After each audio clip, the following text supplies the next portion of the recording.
and the YouTube links. So please go support Sherry and Juliet. Yeah, thank you. All right, moving right along, Vincent. Hey everyone, so the Good Guys Club is going to be baking some dog treats next Wednesday during the second club block. We would love some participation. The recipe is really simple, and I'm going to send out an email with specific details. So yeah. All right, thanks, Vincent. Seth. Okay, so I just sent an email out at, I believe it's sent at 10:30 to everyone with two different forms in it for student council. One of them is regarding Valentine's and if you want to do something with cards. And then the other is just an activities interest form. So what kinds of activities virtually you'd be interested in doing so that when we're planning future Spirit events, we can keep those in mind so we have as many people involved as possible. Please fill out both of them, even if you're not interested in either, because there's the no, I don't want to do anything for Valentine's Day option, and there's the I am not interested in any virtual events option. Those are both that's helpful feedback, even if you're not interested in participating, just so we know when we're planning for the future how to involve as many people as possible in the events we plan.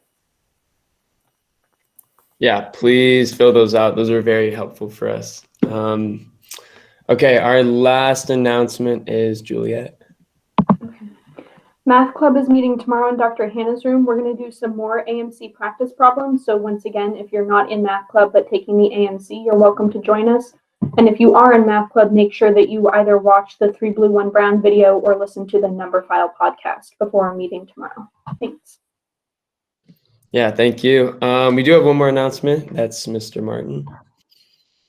Hi, thank you. Yeah, I just realized I have to congratulate somebody. Kate received a honorable mention at the Carmel Art Festival All-County High School Art Show, and that's wonderful for her 14x14 painting. This event is an annual event, as some of you realize, and we have a virtual reception occurring. Let me just make sure I have all the information right. This Saturday, February 6th, from 5 to 6 p.m. And you can register to be in the Zoom reception.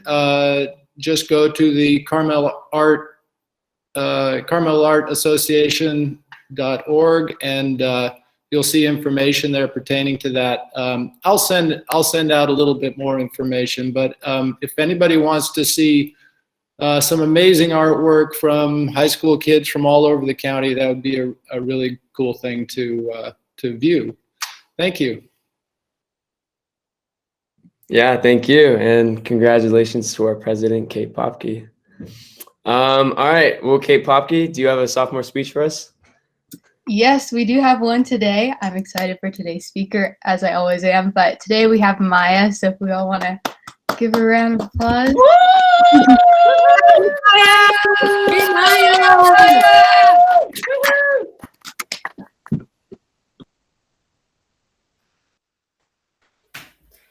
We all should know that diversity makes for a rich tapestry, and we must understand that all the threads of this tapestry are equal in value no matter what their color.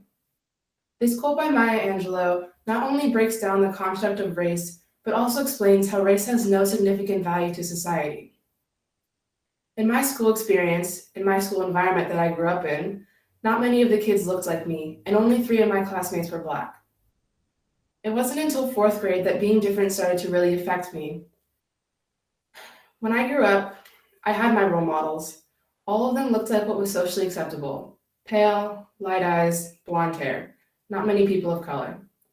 I didn't realize who I was mainly looking up to until my dad pointed it out to me. It made me think about why I only noticed white women exemplifying beauty in the media. Where were all the Black women? In society, people with melanin are deemed as aggressive and dangerous because of the stereotypes of young Black people shown as violent criminals. This stereotype, however wrong, is also negative to my self-image because it lacks positive portrayals of people of color. The epidemic that is racial inequality is growing, and it won't end by itself. There's too much weight to it. When I was younger, I thought that having melanin was somehow a bad thing and always wanted to have a lighter skin tone. I thought that people with lighter skin could only embody beauty because that is what was mainly featured in TV and movies. To me, it was the overwhelming fear of being Black in the first place. Being a brown girl in the United States is exhausting. Society tells us to be proud of our colors, but the second we are, we get berated for being too proud, too loud, too much, and too Black. I think back to my middle school, elementary school self, who would look up skin bleaching and the best ways to straighten Black hair so that I would better fit into the melting pot of my school. I would act what is perceived as white so that I would be more digestible for my school and so that I would be an easier pill to swallow. For me, this was not using what some people call a Black voice, not being too loud, not wearing clothing popularized by the Black community, not listening to music popularized by Black artists, and being overly nice so as not to be perceived as an immediate threat. If you've ever experienced racial inequality, then you understand how draining it can be and how hard it can be to fully accept yourself in your skin. It wasn't until last year that I started to fully accept myself and feel incredibly confident in my browner toned skin.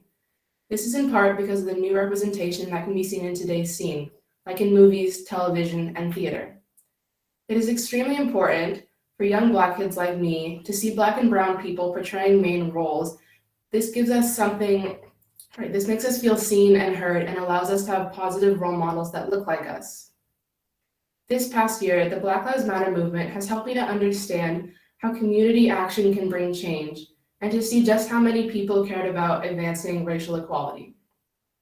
I didn't realize how many people cared about the movement until I started going to protests and seeing news about it. This year, despite all the negative imagery I have of myself as a Black woman, I feel incredibly confident and grateful to be Black. I am proud to add my thread of knowledge and experience to this growing tapestry. Thank you.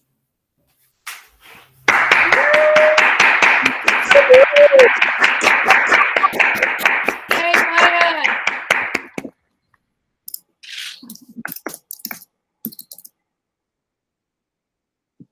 Again, like last break, I don't even know what to say because I think everything that you said, Maya, really speaks for itself. And I think that it's a really important reminder for all of us to be, conscious of the way that, our additions contribute to the overall melting pot of our communities.